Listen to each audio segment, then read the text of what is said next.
trying to get a little rock going here. We got some rock and roll, blues, rock blues, you know. It's really kind of the same vibe.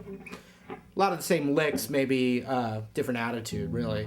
So I got a little distortion going on the guitar. And I was playing a progression that was just an A chord, G, D,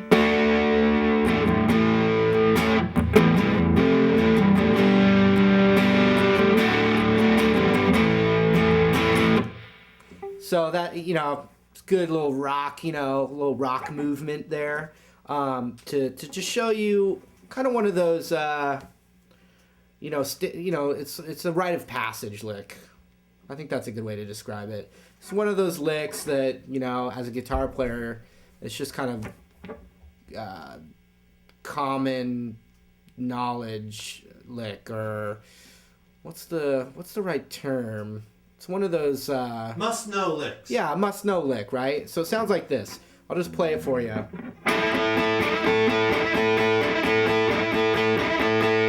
Almost every Kiss guitar solo starts with that. But the cool thing is this little spot of the guitar here, we're in the A minor pentatonic, and I call this the tasty zone. And it is basically consists of the G string, the B string, and the high E string. And there's a million variations off of this lick right here. That's the one I'm going to teach you, but there's all these famous licks that are variations of this one. I'm picking this one because to me it's probably one of the easier ones and the more common ones. But here, I'm going to show you the lick in a second, but here's all the variations that I like to do off of it. And we're going to, you know, obviously learn that first one. The first one. But then here's all the variations. I call this my fast sloppy lick.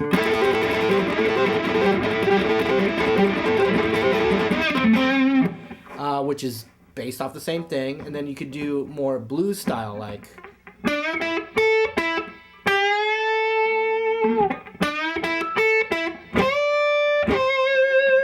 Still based off that same tasty zone approach.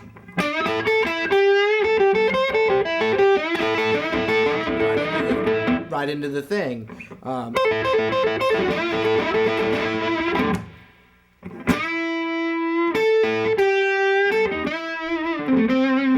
It's as a guitar player, it's kind of our, you know, it's our ally, a powerful ally it is indeed. Okay, let's learn that first lick. First finger. We're in A still. I'm going to cover the high E and the B string with my first finger. And that alone you can actually do as like a blues lick, like.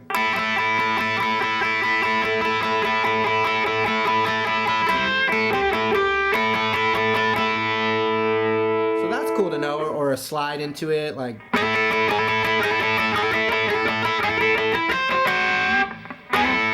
But that's not what we're learning right now, but just, you know, this little extra, that was a little extra credit.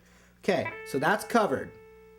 Then what we're going to do is, at least the way I do it, is I'm going to bend with, I'm going to use my ring finger on the 7th fret of the G string, and I'm going to bend that up. But what I find very useful is that when I do my bends, I usually, for instance, if I was just bending the G string, I would use my ring finger on the 7th fret of the G string, the middle finger on the 6th fret of that same string, and the first finger maybe behind it on the 5th fret. And so now I'm bending with all 3 fingers. So I just have a lot of control. I have a lot of strength because I'm thinking of it as all, even though it's only that note, I'm thinking of all 3 fingers as being able to control the sound of the bend. Because when you're bending, you're having to rely on your ear to bend to the to bend up and get it be, have it be in tune. So, what better way to control the string than with extra fingers? But since our first finger's covered already on the B and the high E, now I'm going to just use my ring finger and my middle finger to bend that G string up. So what I'm going to do is I'm going to bend the G string up and then play the B and high E string together. Like that. Watch again.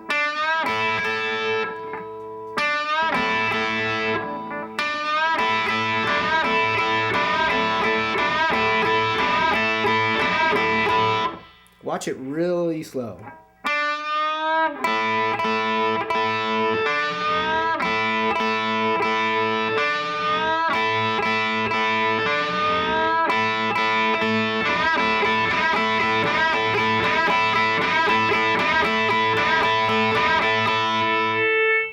Now, one of the tricks the only thing that might be tricky is when that the G bend goes up, and then I don't hear it go back down. I actually release my hand off of it when I go to this part, like this.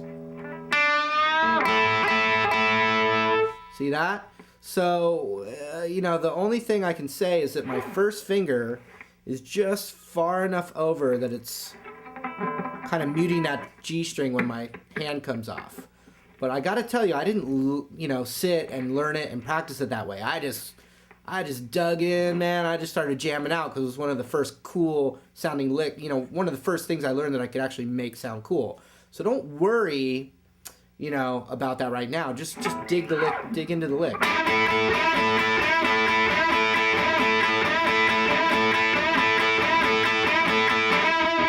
So I'm gonna play that loop again real quick, and I'll just play that lick over it. Here we go.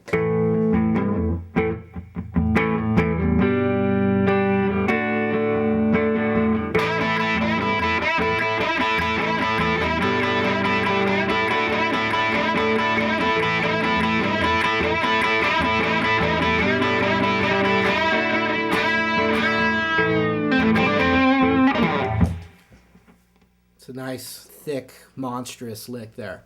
Okay, we have the pentatonic right there. So we've got the 8th fret on the high E string. We've got the 8th fret on the B string there.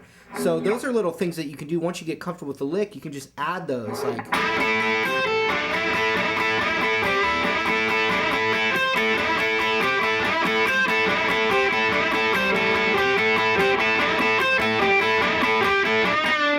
And since that bend's already there, you could forget about your first finger on the B and high E string and just go to that bend like I did at the end of that little jam.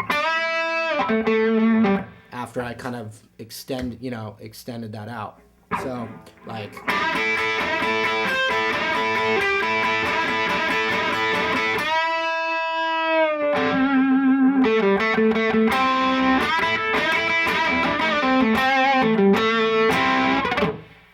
Okay, one other thing just based off of that, I'll explain it real quick, and then I'm out. We're just gonna do that same lick, but instead of da da da ba da da, I'm gonna double time my picking. Da da da da da da da da da. My left hand's gonna be doing the exact same thing, but I'm just double timing. So instead of,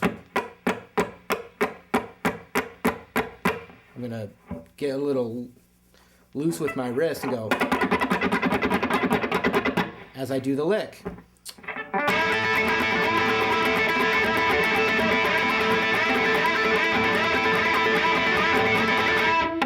It's a great fast lick. Great way to just play a fast lick. And then I like to do it and add my, just randomly add my pinky to the 8th fret on the B string. I'll show you what that looks like with the loop.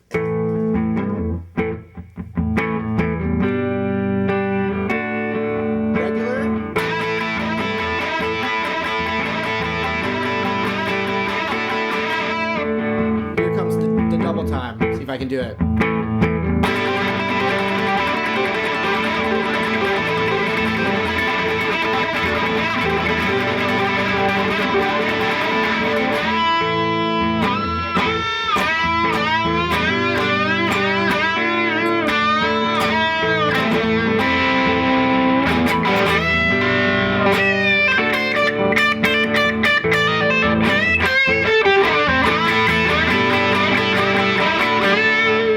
That's a cool little rock and roll time for you. I don't want you to think that I was ever scared of the rock, because I know we've done a lot of blues and funk and jazz, but dude, I like to rock, dude. It's okay. I like to do that too. So, Marty Schwartz, nextlevelguitar.com. Sign up.